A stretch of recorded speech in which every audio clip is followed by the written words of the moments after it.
Estamos de volta ao Jornal Gerais para o quadro Conversa com Especialista. Hoje recebemos a doutora Ellen Mansur, que é especialista em advocacia civil e direito das famílias. Ela estará conosco quinzenalmente para discutirmos assuntos relacionados a essas duas áreas, né?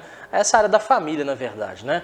Boa noite, doutora. Muito obrigado pela sua presença, pela disponibilidade de estar conosco aqui de 15 em 15 dias. Eu que agradeço, é um prazer estar aqui e te acompanhar nesse quadro tão interessante do seu jornal.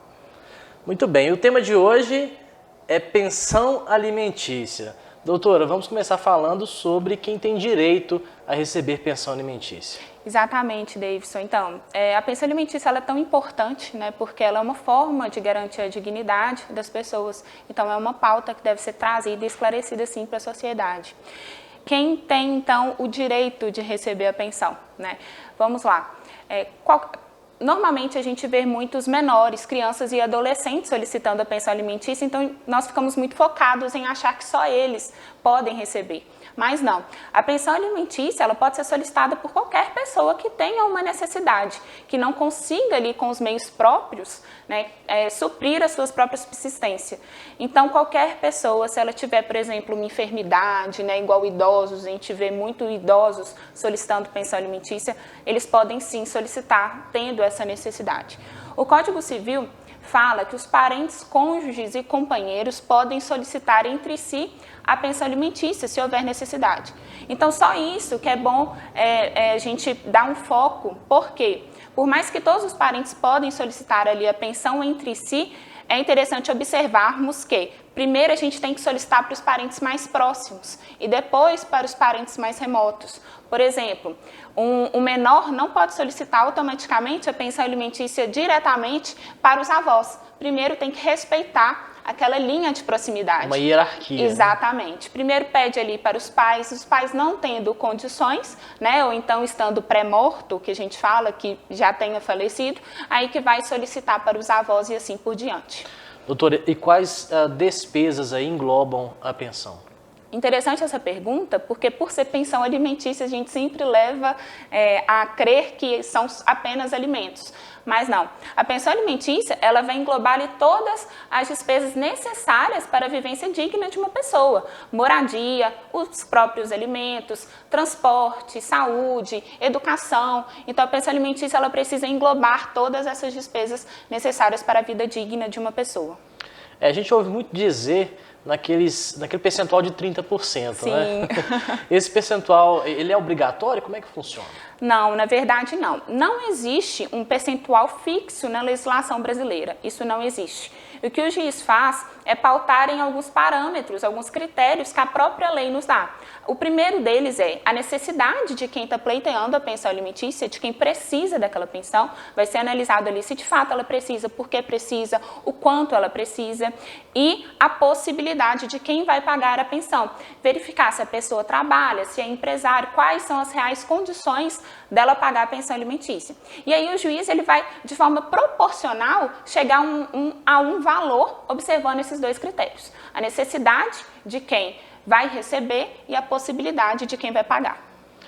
E se quem estiver pagando deixar de pagar, isso pode ser cobrado, judicializado? Não só pode, né, Davidson, como deve. A pensão alimentícia que foi fixada mediante decisão judicial, ela pode sim ser cobrada. O que eu gosto de fazer um parênteses é que muita gente faz aquele chamado acordo de boca. E esse acordo de boca, que é aquela... os pais costumam combinar, você vai me pagar ali 50% de pensão por mês, mas não fazem um acordo e levam ao judiciário para homologação. Esse acordo de boca, ele não vale para cobrar no judiciário. Agora, essa cobrança, ela precisa ser feita por meio de um advogado? Precisa ser feito por meio de advogado, tá? Se a pessoa não tiver condições de contratar um advogado particular, ela pode, né, ir até a Defensoria Pública e cobrar essa pensão, mas tem que ser feita por meio de advogado. Com relação ao período aí de idade, né? O pagamento da pensão cessa aí aos 18 anos ou não? Pode sim cessar aos 18 anos, mas isso não é feito de forma automática, tá? o que acontece? Quando quem deve pagar a pensão se sente ali com vontade de parar de pagar porque o filho fez 18 anos ou outro fator, ele vai ter que entrar com uma ação que chama exoneração de pensão alimentícia. Porque nessa ação, o juiz vai analisar se realmente aquela pessoa que recebe a pensão não tem mais necessidade de recebê-la. Porque às vezes a pessoa faz os 18 anos, mas está estudando, está fazendo uma faculdade, matriculado em curso técnico, então pode ali prorrogar a necessidade dela. Então, isso de exonerar a pensão vai ser analisado em um processo judicial pelo juiz. Perfeito. Agora, doutora, com relação à guarda compartilhada, como é que fica a pensão nesse caso? Então, a pensão ela vai existir durante a guarda compartilhada. O que existe é porque há um equívoco ali na sociedade de como é exercida essa guarda compartilhada. Muitas pessoas confundem com a guarda alternada, que é aquela guarda que o menor fica 15 dias com o pai, 15 dias com outro pai, mas essa guarda ela não existe na nossa legislação, ela não existe no ordenamento jurídico. O que existe é a guarda compartilhada, que é onde o menor ele tem uma residência fixa, mas ele mora ali apenas com o pai e os pais, eles compartilham a administração da vida do filho. Então, continua tendo uma residência fixa, mas o pai compartilha a vida do filho, as decisões que têm que ser tomadas da vida do filho e, por isso, a pensão alimentícia, ela incide sim, porque o menor continua tendo uma residência fixa. Então, o pai que não mora com o menor, ele tem que contribuir para o sustento daquele menor. E o inverso também?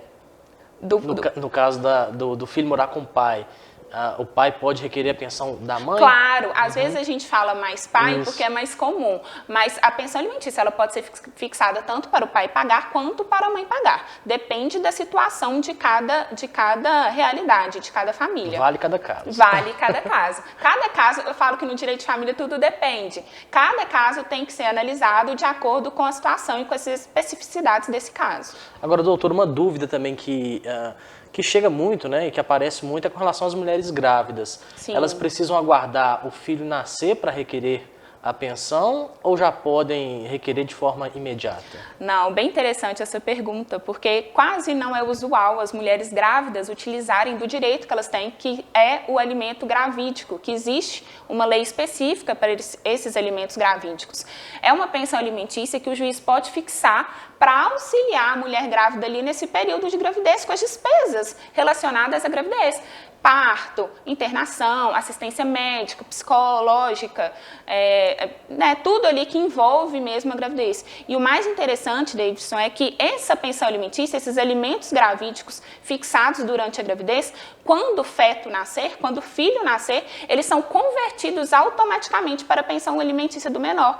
Então, se a mulher grávida já entra com esse processo na gravidez, ela já diminui um trabalho ali, porque não precisa depois ajuizar uma ação de pensão alimentícia para solicitar a pensão para o filho.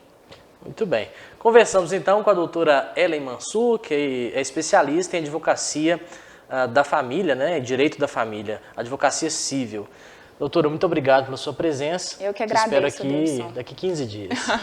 Voltaremos, estarei de volta. Obrigada. Vamos ao intervalo e na volta os destaques do esporte com Humberto Fernandes.